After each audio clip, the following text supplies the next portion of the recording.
나는 항상 내 인생이 작고 조용하다는 걸 알고 있었다. 부정적인 의미가 아니라 오히려 따뜻하고 예측 가능한 일상 속에서의 안락함이었다. 경기도 수원의 오래된 연립주택 3층, 햇빛이 잘 드는 나의 작은 원룸에서 아침마다 나는 커피를 끓이고 베란다 창문을 열어 대단지 아파트 사이로 떠오르는 연물을 바라보곤 했다. 나는 지역 설비 자재 회사의 격리로 일했고 이름 없는 카페의 아르바이트생처럼 꾸준하게 쌓아온 나의 루틴을 소중히 여겼다. 내 남자친구 준호는 대형마트의 보안요원이었다. 7년간 큰 말다툼 없이 지내왔고 그는 매일 저녁 편의점에서 작은 디저트를 사오며 뻔한 농담으로 나를 웃게 했다. 우린 2000년대 초반 드라마를 틀어놓고 소파에 나란히 앉아 저녁을 먹고 손등을 맞댄 채 잠들었다. 그게 우리의 안정된 세계였다. 그러던 어느 날 아침, 이상하게 눅눅한 공기 속에서 눈을 떴다. 회색 니트 원피스에 밝은 아이보리색 셔츠를 겹쳐 입고 무릎 아래까지 오는 코듀로이 부츠를 신었다. 준호는 이 부츠를 볼 때마다 서점 직원 같아 라고 했다. 나는 그 말이 싫지 않았다. 그날 하루도 평범했다. 계산서 정리, 전표 체크, 동료들과의 허브차. 하지만 퇴근 후 집에 들어서자 준호가 나를 기다리고 있었다. 그는 평소처럼 추리닝을 입고 있었지만 눈빛은 달랐다. 수진아, 우리 얘기 좀 하자. 그 말에 이미 나는 알고 있었다. 나 다른 사람이 생겼어. 그 애는 가볍고 밝아. 우린 좀 무거워졌잖아. 나는 아무 말도 하지 않았다. 눈물도 화도 없이 그저 조용히 그의 뒤통수를 바라봤다. 그는 짐가방을 들고 나갔다. 문이 닫히고 남겨진 침묵은 마치 비어있는 터널 같았다. 며칠간 나는 마치 고장난 로봇처럼 반복된 일상 속을 걸었다. 주말에는 어릴 적 친구 윤진이와 동네 포장마차에서 어묵을 먹으며 이야기했다. 윤진은 말했다. 수진아, 너 너무 작은 세상 안에 있었던 거 알아? 그게 편했겠지만 이제는 내 세상을 좀 넓혀봐야 해. 나는 망설이다 결국 그녀가 권한 캘리그래피 워크숍에 참여했다. 익숙한 셔츠 대신 앤틱한 단추가 달린 가디건, 버건디색 스커트를 입고 작은 변화들을 시도했다. 그날 밤, 윤진의 소개로 나는 대학로 근처 소극장에서 열린 작은 낭독회에 따라갔다. 그곳에서 그를 보았다. 무대 옆 어둠 속, 노란 조명 아래 서 있던 남자. 검은 와이셔츠 소매를 걷고 손에는 직접 낙서한 듯한 필름 카메라, 샌드베이지로 염색된 머리, 눈빛은 마치 다른 시간대에 사는 사람 같았다. 그 사람, 하진이야. 설치미술가. 원래 전주 사람인데 이번에 서울 전시 준비 중이래. 윤진이 뒤엔 말했다. 그는 내게 다가와 말을 걸었다. 혹시 수진 씨? 네. 이 소극장, 조용해서 좋아요. 마음의 틈이 들리는 것 같거든요. 그 순간 나는 마치 바람이 불어온 듯 심장이 흔들렸다. 그날 이후 하진은 나의 생각을 조금씩 파고들었다. 며칠 후 메시지가 왔다. 내일 6시 낡은 승강장. 바람 많이 부는데 와요. 설명도 인사도 없었다. 하지만 난 알았다. 이건 시작이었다. 나는 거울 앞에서 30분 넘게 서 있었다. 검은 칼라 원피스, 무늬 있는 스타킹, 짧은 울 코트, 바지보다 약간 높은 굽의 구두. 작은 크로스백 대신 청가방을 들었다. 거기에 달린 작은 벚꽃 브로치가 흔들렸다. 플랫폼은 오래된 기차역에 폐쇄된 한켠. 바람이 옷 사이로 스며들었고 그는 그곳에 앉아 있었다. 로즈마리 넣은 오미자차예요. 손 시릴까 봐. 나는 차를 마시며 그와 마주 앉았다. 카메라 셔터 소리. 그는 말 없이 내 손가락, 내 눈빛, 내 숨을 담아갔다. 당신은 무너진 자리를 숨기지 않네요. 그게 아름다워요. 그 말은 나를 무장 해제시켰다. 그날 밤, 난 꿈을 꿨다. 내 몸에 부딪히는 바람, 살짝 스치는 손등, 아무것도 아닌 듯 시작된 전율. 그리고 꿈속에 나는 낯선 설렘 속에 그와 나누지 않은 입맞춤을 기다리고 있었다. 그날 이후 하진과 나는 명확한 관계도 없이 자주 마주쳤다. 그는 연락을 자주 하진 않았지만 내가 있는 곳에 불쑥 나타나거나 아무 말 없이 어울리는 장소로 데려갔다. 가끔은 낡은 서점, 때로는 한남동 골목의 오래된 필름극장, 또 어느 날은 비 내리는 날의 폐공장에서. 그는 손을 잘 쓰는 사람이었다. 말보다 눈빛과 손짓으로 감정을 표현했고 나를 만지지 않아도 몸 안의 감각이 깨어나는 기분이었다. 나는 점점 그에게 물들었다. 그와 함께 있을 땐 내가 여자라는 걸 가장 선명히 느꼈다. 고등학생 때 입었던 흰색 교복 셔츠를 다시 꺼내 넥타이처럼 리본을 매고 플리츠 스커트를 입었다. 신발은 어울리는 검정 메리제인. 거울 속에 나는 여전히 수진이었지만 더 섬세하고 살아있는 수진이었다. 그날 그는 나를 을지로의 오래된 인쇄소로 데려갔다. 여기 나 처음 서울 왔을 때 살던 동네예요. 밤에 들어오면 잉크 냄새가 풍기고 스티커 라벨이 바닥에 붙어 있었지요. 나는 잔잔히 웃었고 그는 그 순간을 카메라로 담았다. 지금 웃는 거? 그거 잡았어요. 우리는 아무것도 특별한 걸 하지 않았다. 하지만 하진과 함께 있는 순간은 늘 감각적이었다. 낡은 가죽 소파에 나란히 앉아 차를 마시거나 손등이 닿을 듯 말 듯한 거리에서 속삭이는 그 시간. 그는 터치보다 예상에 집중했다. 너무 가까이 오면 감정이 사라져요. 가장 예쁜 건 닿기 전. 나는 고개를 끄덕였다. 그의 말은 이상하리만큼 이해가 됐다. 한밤중 그는 나를 갑자기 불러냈다. 지금 올 수 있어요? 진짜 보고 싶은 장면이 있어요. 나는 잠옷 위에 가디건만 걸치고 슬리퍼를 신고 집을 나섰다. 그는 성수의 다리 밑 패터널에 있었다. 지금이 황금빛이랑 회색이 섞이는 시간이에요. 터널 벽에 반사된 빛이 내 실루엣을 길게 느렸고 그는 무릎을 꿇고 앵글을 맞췄다. 수진 씨, 그 망설임 그대로요. 움직이지 말고. 나는 입술을 깨물며 살짝 몸을 틀었다. 회색 후드 집업 아래에 입은 얇은 슬립이 바람에 흔들렸다. 그는 숨소리도 죽이며 순간을 포착했다. 이건 진짜야.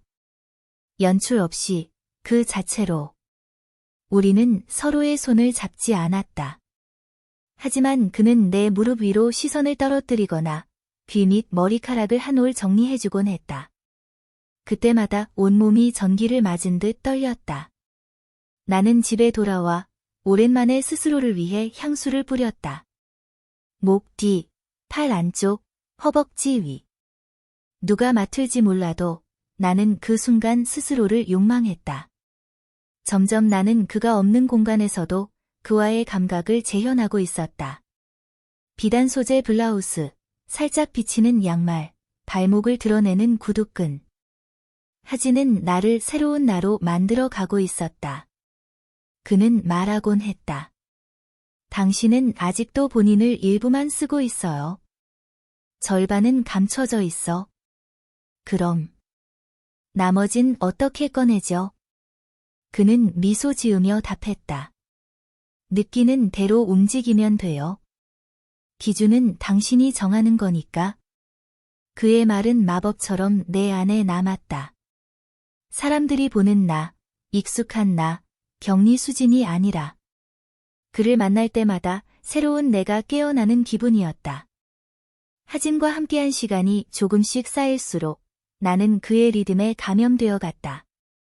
그는 시간을 정하지 않았고 약속도 자주 어겼지만 그 모든 것이 이상하게 불쾌하지 않았다. 오히려 그런 흐름 안에서 나는 스스로의 중심을 다시 찾고 있었다. 회사에서는 여전히 숫자와 서류 속에 갇혀 있었지만 속으로는 끊임없이 물결이 일었다. 그가 어느 날 말했다. 너, 내 작업실에서 한번 찍혀볼래? 나는 장난처럼 웃었다. 뭐, 속옷 입고 포즈 잡는 거야? 그는 고개를 저었다. 아니, 그냥 너희 그대로. 아침에 차 마실 때의 너. 그 말이 묘하게 나를 흔들었다. 나는 생각했다. 혹시 누군가 나의 가장 무방비한 순간을 사랑스럽게 바라본다면? 그게 얼마나 강력한 위로가 될 수 있을까? 나는 동의했다. 단, 조건이 있었다. 초점은 흐릿하게. 내가 나인지 모르게. 그는 진심으로 고개를 끄덕였고 그 다음날 아침 내 방에 왔다. 내가 늘 입는 회색 수건 재질의 실내 가운, 헝클어진 머리, 입가에 묻은 조용한 숨결. 그는 아무 말 없이 조명을 정리하고 낡은 손이 카메라를 꺼냈다. 나는 창가에 앉아 있었다. 햇빛이 미세하게 내 허벅지를 따라 떨어지고 커피잔이 따뜻한 증기를 뿜었다. 그는 셔터를 누르다가 문득 멈추었다. 지금 멈추지 마요. 이 상태 그대로. 그냥 있어줘요. 나는 그대로 숨을 삼켰다. 살짝 벌어진 가운 틈 사이로 손목 아래 피부가 노출되었고 그 아래엔 레이스 없는 검정 팬티만 있었다. 그는 아무 말도 하지 않았다. 하지만 나는 그의 시선이 내 몸을 애무하고 있다는 걸 느낄 수 있었다. 그것은 손보다 깊었다. 사진이 끝난 후 그는 내 무릎에 손을 얹었다. 그건 짧은 순간이었지만 내 안에 무언가가 깊숙이 흔들렸다. 내 몸이, 나의 피부가 마치 비로소 스스로를 인정받았다는 듯이 열렸다. 그날 이후 나는 변했다. 회사에선 여전히 숫자를 다뤘지만 점심시간엔 혼자 걷지 않았다. 직원 식당 대신 홍대의 작은 브런치 카페에서 혼자 라벤더 차를 마셨고 노란색 하이힐을 신고 레이스가 살짝 드러나는 블라우스를 입었다. 처음에는 동료들이 놀랐지만 나에게는 이제 더 이상 이상함이 아니었다. 이것이 나였다. 사진은 점점 더 나를 그렸다. 카메라가 아닌 연필로. 나는 그 앞에서 특별한 포즈를 취하지 않았다. 그저 소파에 누워 있거나 작은 책을 넘기거나 발을 창틀에 올린 채 손톱을 정리했다. 그는 그 순간들을 가장 에로틱하다고 말했다. 의식하지 않는 몸짓이 제일 솔직해요. 어느 날 밤, 그는 내게 작은 사각형 상자를 건넸다. 안에는 검정색 실크 리본이 들어있었다. 이거 머리에 묶어줘요. 아무것도 없이 이 리본만. 나는 거울 앞에 서서 머리를 낮게 묶고 리본을 살짝 기울이게 달았다. 민소매 슬립 원피스 아래로 살짝 비치는 살결이 부끄럽지 않았다. 오히려 그런 감각이 나를 더욱 인간답게 만들었다. 그날 밤 그는 아무것도 묻지 않고 나의 어깨를 천천히 손끝으로 훑었다. 입맞춤은 없었고 오직 그의 숨결과 온기가 있었다. 그의 말이 떠올랐다. 접촉이 전부는 아니에요. 기다림은 더 강렬하죠. 나는 깨달았다. 내가 변화한 것이 아니라 본래 있던 내가 깨어나고 있다는 걸. 나는 이제 남의 시선을 흉내내지 않았다. 나는 내 몸의 무게와 온도를 인식했고 그것을 자랑스러워했다. 그날 이후 하진과 나 사이에는 말보다 더 무거운 공기들이 오갔다. 우린 손을 잡지 않았지만 등 뒤로 기대거나 작은 테이블 아래에서 무릎이 닿는 순간마다 숨이 멎을 만큼 강렬했다. 내 감각은 점점 예민해졌고 세상의 모든 촉감이 다르게 느껴지기 시작했다. 나는 스타킹을 사기 시작했다. 사람들에게 보이지 않아도 안쪽에 고운 자수나 리본이 숨어있는 스타킹. 심지어는 단순한 면 티셔츠조차 어깨 라인이 드러나면 설레는 감정을 주었다. 향수도 바꿨다. 레몬과 머스크가 섞인 조금은 중성적인 냄새. 하진은 나를 한 폐호텔로 데려갔다. 오늘 밤은 너를 공간으로 기억하고 싶어. 우린 미리 약속도 없이 촛불과 이불, 그리고 작은 스피커만 들고 갔다. 그곳은 버려진 채 오래 있었던 장소였다. 녹슨 계단, 깨진 창문, 그리고 벽마다 남겨진 낙서. 하지만 하진은 그곳을 신성하게 만들었다. 그는 중심에 나를 앉혔고 둘레에 둥글게 촛불을 놓았다. 이건 의식이야. 빛의 중심에 너를 두는 거야. 나는 톤 다운된 민트색 원피스를 입고 있었다. 목까지 올라오는 차이나 칼라, 얇고 긴 소매, 허리에 리본. 속옷은 입지 않았다. 그가 원해서가 아니라 내가 선택해서. 몸 위를 흐르듯 덮는 옷감 아래 나는 나 자신을 더욱 선명하게 느꼈다. 그는 멀찍이 앉아 내 실루엣을 스케치했다. 빛과 그림자, 야른 천의 움직임, 무릎 위로 내려앉는 머리카락까지. 나는 그에게 말을 걸지 않았다. 그의 집중 속에서 나는 존재 자체로 충분했다. 그러다 문득 그가 다가왔다. 말없이 내 무릎 옆에 앉아 손끝으로 내 종아리의 천을 살짝 들어 올렸다. 괜찮아? 나는 고개를 끄덕였다. 그는 손바닥으로 내 무릎 위를 아주 천천히 쓸었다. 피부에 직접 닿지 않았지만 천 너머로 닿은 그의 온도는 전류처럼 퍼졌다. 수진아. 그는 속삭였다. 넌 너무 조용해서 오히려 시끄러워. 몸 전체가 말을 하고 있어. 그 순간 나는 눈을 감았다. 모든 감각이 내 안으로 몰려들고 나라는 존재가 작은 별처럼 진동하는 기분이었다. 그날 이후 나는 스스로의 몸을 다른 시선으로 보기 시작했다. 머리핀 하나, 손가락에 낀 얇은 은반지 하나에도 의미가 깃들었다. 나는 예쁘기 위해 꾸미지 않았다. 살아있음을 느끼기 위해 감각적인 것들을 입고, 만지고, 느꼈다. 하진은 어느 날 말했다. 수진, 넌 나를 통과해서 내 자신에게 도착하고 있어. 나는 그 말이 이상하게 이해됐다. 그는 내 거울이 아니라 나를 깨어나게 하는 자극이었다. 우리는 연인이 아니었고 친구도 아니었다. 하지만 나는 그와의 공간 안에서 누구보다 나다웠다. 하진은 점점 달라졌다. 그의 말은 줄어들었고 그림을 그릴 때 손이 자주 떨렸다. 가끔은 아무 연락도 없이 사라졌다가 비에 젖은 머리로 돌아와 아무 말 없이 나를 안았다. 어느 날 그는 조용히 말했다. 나 카자흐스탄으로 가야 해. 악토베에서 전시 제안이 들어왔어. 그 후엔 알마티. 나는 숨을 멈췄다. 혼자 가? 그는 대답하지 않았다. 그 순간 나는 이미 알고 있었다. 그는 떠날 것이다. 그 무엇도 그를 붙잡을 수 없다는 것을. 넌 갤러리 같은 데 있으면 안 돼. 넌 공기 같아. 이 도시와도 닮지 않았어. 나는 너무 많은 색이니까. 수진아, 넌 흰 바탕이야. 나는 울지 않았다. 그 대신 조용히 말했다. 그럼 나를 끝까지 그려줘. 마지막까지 완전한 나로. 그날부터 4일 밤 그는 내 방에 머물며 나를 그렸다. 내가 커피를 내리는 모습, 립스틱을 바르는 손끝, 슬리브 없는 탑 아래 드러나는 어깨선. 아무 연출 없이 내가 나로 존재하는 순간들을. 나는 그 앞에서 변화했다. 하루는 레이스 장갑을 끼고 하루는 남성용 와이드 팬츠에 그의 셔츠를 입었다.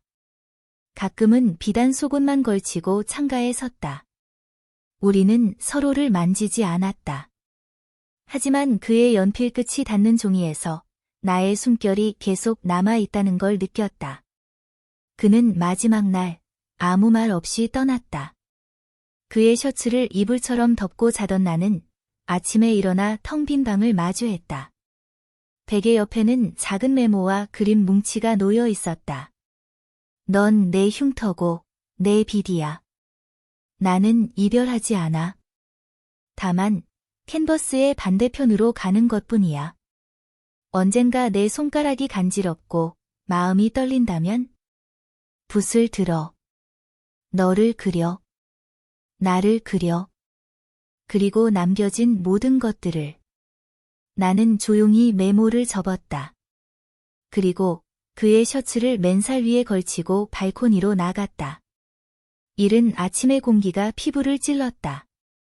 커피잔을 들고 바람을 맞으며 나는 알았다. 나는 더 이상 누군가의 여자도, 평범한 격리도, 계획만 세우던 수진도 아니다. 나는 나다. 비로소, 온전히.